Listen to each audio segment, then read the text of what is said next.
मान्सूनचा खंड या आठवड्यात संपेल का? किंवा 13 ते 19 जुलै दरम्यान राज्यात कुठे पाऊस होईल? सविस्तर अंदाज पाहूयात. मी किरण वाघमोडे, तुम्ही पाहतात हवामान अंदाज आणि बातम्या, फेसबुक पेज आणि यूट्यूब चॅनल.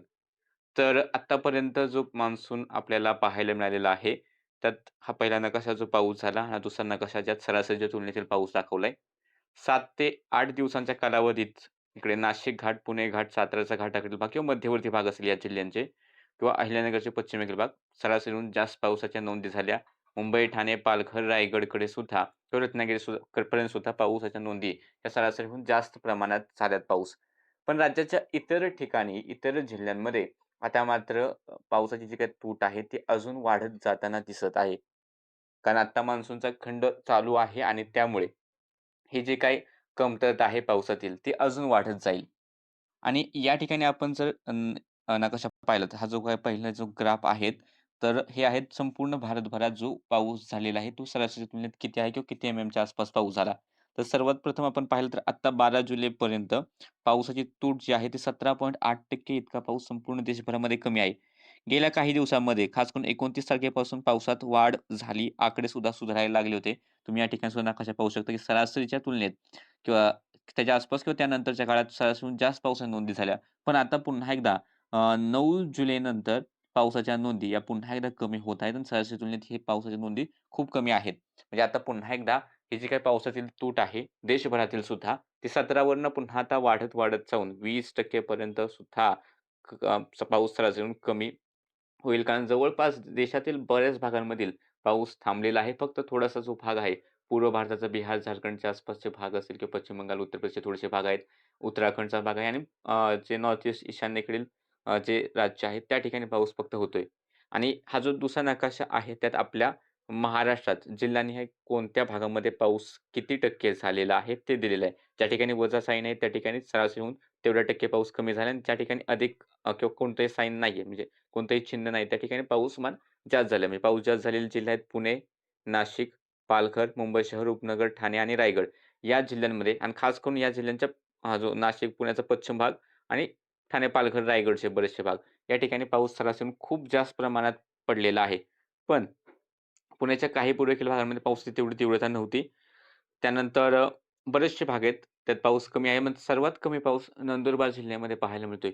74% पाऊस कमी आहे. म्हणजे ज्या ठिकाणी खूपच कमतरता आहे.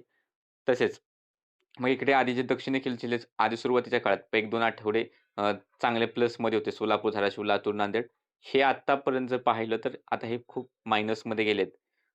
या ठिकाणचे आकडे पाहू शकता, की बीड, जालना, परभणी, हिंगोली, वाशिम मायनसमध्ये आहे. अमरावती, चंद्रपूर, गडचिरोली सुद्धा खूप कमी आहे. भंडाऱ्यातही कमी आहे. धुळ्यात कमी आहे. सिंधुदुर्गामध्ये सुद्धा पाऊसमान हे सरासरीच्या तुलनेत कमी पाहायला मिळते. आणि सरासरीच्या आसपास आहे रत्नागिरी, सातारा, सांगली, कोल्हापूर सरासरीच्या आसपास पडलाय. त्यातही पूर्वेकडच्या भागामध्ये सातारा, सांगली पावसाची तूट आहेच. त्यानंतर अहिल्यानगर, छत्रपती संभाजीनगर, जळगाव, बुलढाणा, अकोला, यवतमाळ, वर्धा, नागपूर, गोंदिया या ठिकाणी सुद्धा पावसाचे जे आकडे आहेत ते सरासरीच्या आसपास आहेत. आणि पुढील या आठवड्यात पाऊसमान कमी आहे. त्यामुळे हे जे काही हिरव्या रंगातील जिल्हे आहेत त्यातले अजून काही जिल्हे लाल रंगामध्ये येण्याची शक्यता दाट आहे. म्हणजे पाऊसमान या जिल्ह्यांमधील सुद्धा कमीच होईल. गेल्या 7 दिवसातील पाऊस जर आपण पाहिला, तर हा पाऊस विशेष करून गुरुवारपर्यंत झालेला म्हणजे बुधवारपर्यंत हा पावसाच्या नोंदी झालेत. त्याचा अंदाज आपण दिलाच होता. तर त्यात तुम्ही पाहू शकता, की कोकण, घाटमाथा, खास करून उत्तर कोकण, रत्नागिरीपासून वरचा भाग, नंतर नाशिक, पुणे, सातारा, सांगली, कोल्हापूरच्या घाटाच्या आसपासचे भाग, या ठिकाणी अतिवृष्टीच्या नोंदी झाल्या. खूप जबरदस्त पाऊस झाला. मध्यवर्ती भागापर्यंत सुद्धा हा पाऊस पोहोचला. तर पूर्वेकडे सुद्धा मध्यम ते काही ठिकाणी थोड्याशा जोरदार सरी झाल्या. तर काही भागामध्ये पूर्वेकडे जास्त नोंदी नाहीयेत. त्यानंतर अपेक्षेप्रमाणे दक्षिण देखील भाग आहे. सोलापूर, धाराशिव पासून हे जे मराठवाड्याचे दक्षिण भाग आहे कमी पाऊस झाला. विदर्भाच्या दक्षिण भागात कमी पाऊस झाला. उत्तरेकडच्या थोड्याफार भागांमध्ये चांगल्या पावसाच्या नोंदी या झाल्या आहेत गेल्या 7 दिवसामध्ये. त्यातल्या त्यात हा पाऊस बुधवारपर्यंतच झालाय. आणि आता जर इथून पुढची स्थिती पाहिली तर मान्सूनचा आस असलेला कमजोर पट्टा जो आहे, तो हिमालयाच्या पायथ्याशी पोहोचलेला आहे.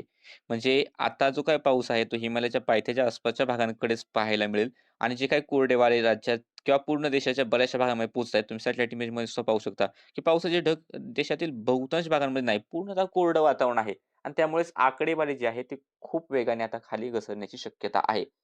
आणि पुढील काळामध्ये बंगालच्या उपसागरामध्ये आता तर जुलैच्या 2 तारखेला पहिलं सिस्टम तयार झाली होती या मान्सूनमधील किंवा क्षेत्र. या आठवड्यात सुद्धा थोडीफार शक्यता असं वर्तवली हवामान विभागाने, की बंगालच्या उपसागराच्या उत्तर भागामध्ये एखादी सिस्टम निर्माण होऊ शकते. त्याचा सुद्धा आपण पुढे अंदाज घेऊयात. सध्या राज्यात आपण स्थिती पाहिली, तर पाहू शकता, की कोकण घाट थोडेसे ढग आहेत. मध्य महाराष्ट्र किंवा मराठवाडा, विदर्भात काही अंशी ढग आहेत.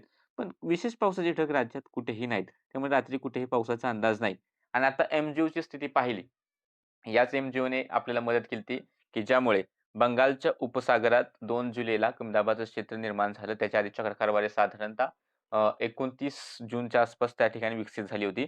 तर त्या सी त्या जो एम-जी-ओ आहे तो आता सध्या फेव्हरेबल स्थितीमध्ये नाहीये. म्हणजे तो 7व्या घरात आहे आणि या आठवड्यात तो 7व्या पासून 8व्या घराकडे हळू पुढे जाण्याचा अंदाज ECMWF आहे किंवा ऑस्ट्रेलियाचे हवामान विभागाचं मॉडेल आहे. ते दोन्ही दाखवतायत. म्हणजे 7वं आणि 8वं घर आपल्यासाठी काही विशेष पावसाचं नाही. 7, 8 म्हणा किंवा एक घर जो आहे पहिला, त्या ठिकाणी सुद्धा विशेष प्रभाव बनत नाही. दुसऱ्या घरात जेव्हा एम-जी येतो तिथून पुढे त्याचा जो प्रभाव असतो, तो हळू दिसू लागतो. तर सध्या एम-जी-ओ पासून खूप मदत होण्याची शक्यता नाहीये. एम-जी-ओ तर हवा खाली दाबतेच. त्यासोबतच एल निनो सुद्धा आहे. तो आता मध्यम तीव्रतेचा बनलेला आहे. म्हणजे साधारणतः सरासरीहून त्या ठिकाणचं तापमान 1.2 अंश सेल्सिअसने अधिक झालेलं आहे आणि तो सुद्धा आपला जो भाग आहे या ठिकाणी हवा खाली दाबण्याचं काम करतोय. त्यामुळे ढग निर्मितीला अडथळा निर्माण होतोय. आणि जसं सांगितलं की पुढील काळात साधारणतः या ठिकाणी बंगालचा उपसागराचा जो भाग आहे, उत्तर भाग, या ठिकाणी चक्राकार वाऱ्यांची स्थिती 15 तारखेच्या आसपास विकसित होण्याची शक्यता आहे. पण ही उंचावरची चक्राकार वाऱ्यांची स्थिती राहील आणि तिथून पुढे 17 तारखेच्या आसपास किंवा 17 ते 19 दरम्यान या ठिकाणी हवामान विभागाने सांगितले की एखादं कमी दाबाचं क्षेत्र किंवा चक्राकार वारेच राहतील, अशी शक्यता सध्या तरी वर्तवण्यात आलेली आहे. मग याचा थोडाफार फायदा आपल्याला 15 तारखेच्या पुढे पाहायला मिळू शकतो. पण खूप मोठ्या पावसाची अजूनही अपेक्षा नाहीये. ढगाळ हवामानात थोडीशी वाढ होईल. अ, बाष्प थोडंसं वाढण्याची शक्यता आहे. पण ही सिस्टम आपल्याकडे येण्याचा अंदाज नाही. हा पूर्व जो भाग आहे देशाचा, या ठिकाणीच ही सिस्टम जाण्याची सध्या प्राथमिक शक्यता दिसते. काही बदल असतील, काही अपडेट असतील ते आपण नंतर सांगूच. त्यानंतर ही सिस्टम पुढे जास्तच विकसित झाल्यानंतर याचा प्रभाव काहीसा विदर्भाच्या पूर्व भागामध्ये पाहायला मिळू शकतो. पण जसं सांगितलं की तो खूप लांबचा अंदाज आहे. त्याबद्दल सुद्धा आपण येणाऱ्या दिवसात अपडेट्स देऊ. पहिल्यांदा या आठवड्यातील अंदाज पाहिला तर सोमवार राज्यात कोकणात घाट आणि घाटात एक दुसऱ्या ठिकाणी हलक्याशा सरी झाल्या तर होतील. विशेष शक्यता या ठिकाणी नाही आणि राहिलेला राज्याचा भाग आहे. विशेष पावसाचा अंदाज नाही. बऱ्याच ठिकाणी वातावरण कोरडेच राहण्याची शक्यता दाट आहे. सोमवारनंतर मंगळवारचा जर आपण अंदाज पाहिला तर मंगळवारी सुद्धा कोकण घाटाच्या आसपास क्वचित हलक्या सरी, राज्याच्या अंतर्गत भाग पूर्णतः वातावरण कोरडेच राहण्याची शक्यता आहे. विशेष काही पावसाचा अंदाज अंतर्गत भागात नाही. मंगळवारनंतर बुधवारी थोडंसं वातावरणात बदल दिसून येऊ शकतो. थोडंसं बाष्प वाढतंय. कोकण घाटामध्ये मध्यम किंवा हलक्याशा पाऊस सरी राहतील. राज्याच्या अंतर्गत भागात ढगाळ हवामानात वाढ होईल. क्वचित काही ठिकाणी हलक्याशा सरी होतील. मोठ्या पावसाची शक्यता बुधवारी नाही. बुधवारनंतर गुरुवार आणि शुक्रवारी सुद्धा राज्यात विशेष पावसाचा अंदाज नाही. कोकण घाटात थोड्याशा मध्यम सरी या थोड्याशा वाढतील. पण अंतर्गत भागात क्वचितच कुठेतरी हलक्या मध्यम सरी होतील. असं नाही सांगता की याच जिल्ह्यात बरसतील आणि तसं सध्या तरी सांगता येणार नाही. मात्र हलक्याशा सरी काही ठिकाणी पाहायला मिळण्याची शक्यता आहे. तर बऱ्याच भागांमध्ये वातावरण हे कोरडंच राहणार आहे. म्हणजे गुरुवार, शुक्रवार किंवा शनिवारी सुद्धा जवळपास अशी स्थिती असेल. जास्त अपेक्षा करू नका. रविवारी सध्या तो लांबचा अंदाज आहे, त्यात थोडासा बदल पण होऊ शकतो. पण सध्या दाखवतंय की रविवारच्या आसपास कोकण आणि घाटात पावसाचा जोर थोडासा वाढेल. मध्यम ते जोरदार सरी बरसू शकतात. पण मोठ्या पावसाची अजूनही अपेक्षा करू नका. तसेच राज्याच्या अंतर्गत भागात सुद्धा हलक्या मध्यम सरी काही ठिकाणीच असं नाही सांगता येणार की या जिल्ह्यात बरसतील. ते त्या दिवसांच्या अगोदरच्या काळात आपल्याला कळलंच. पण काही ठिकाणी रविवारी हलक्या मध्यम सरी होतील.